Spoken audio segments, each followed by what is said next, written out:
আলহামদুলিল্লাহ, অবশেষে আমরা চলে আসি চাঙ্গুরিয়া গুঠিয়া উজিরপুর বরিশালের সেই গুঠিয়া জামে মসজিদে। এই হচ্ছে এটা গেট, গুঠিয়া জামে মসজিদের গেটটা হচ্ছে এটা।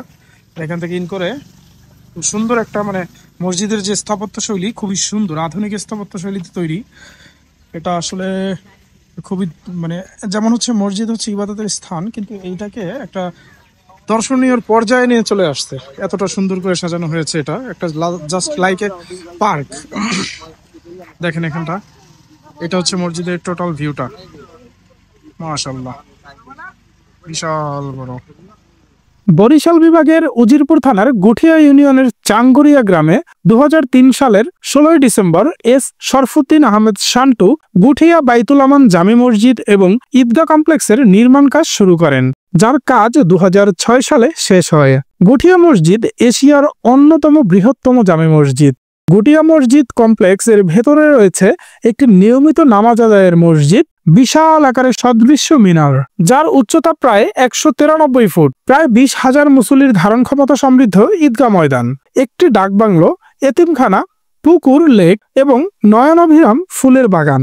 মসজিদের নির্মাণশৈলীতে ইউরোপ, এশিয়া এবং মধ্যপ্রাচ্যের নামকরা কিছু মসজিদের ছাপ লক্ষ্য করা যায়, যা নির্মাণে খরচ হয়েছে প্রায় 21 কোটি টাকা। মসজিদটিতে উন্নত মানের কাচ, ফ্রেম এবং বোস স্পিকার ব্যবহার করা হয়েছে। পুরুষদের পাশাপাশি মহিলাদের জন্য আলাদা নামাজ আদায়ের ব্যবস্থা রাখা হয়েছে। মসজিদটির তত্ত্বাবধানে প্রায় 300 জন কর্মচারী সর্বদা কাজ করে যাচ্ছে। বরিশাল শহর থেকে মাত্র 11 কিলোমিটার দূরে অবস্থিত এই মসজিদটি দেখতে তাই নিয়মিত দর্শনার্থীদের ভিড় লক্ষ্য করা যায়।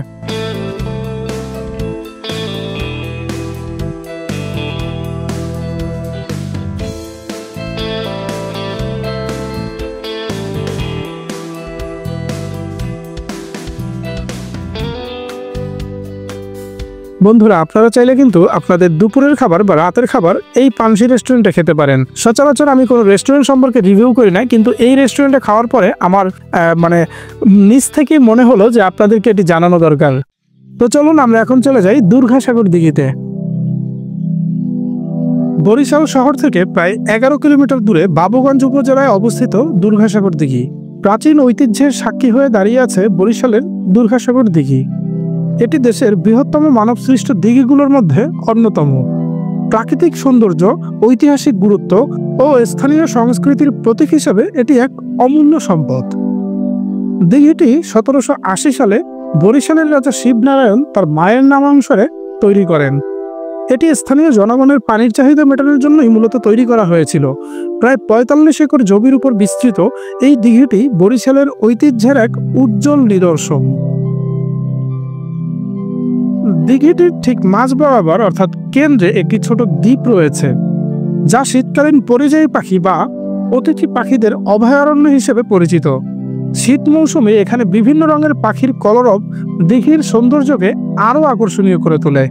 দিঘিটি পর্যটকের জন্য এক জনপ্রিয় গন্তব্য।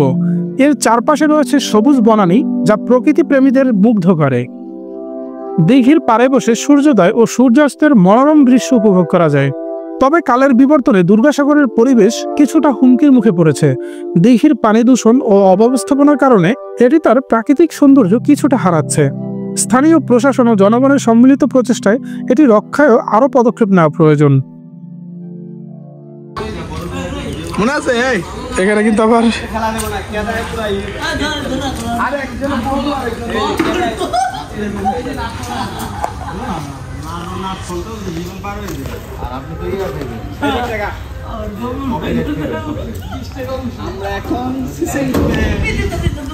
চলছে গাড়ি সিসিমপুর। হ্যাঁ, এই যে আমাদের বড় বড় ऐसी যে লোক হতা है, এই যে একটা এটা শিওর দামরা।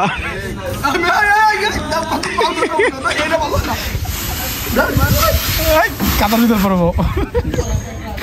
ফয়সাল, কেমন লাগলো এই স্কুল লাইফে স্মৃতি? আবার ফিরে আমার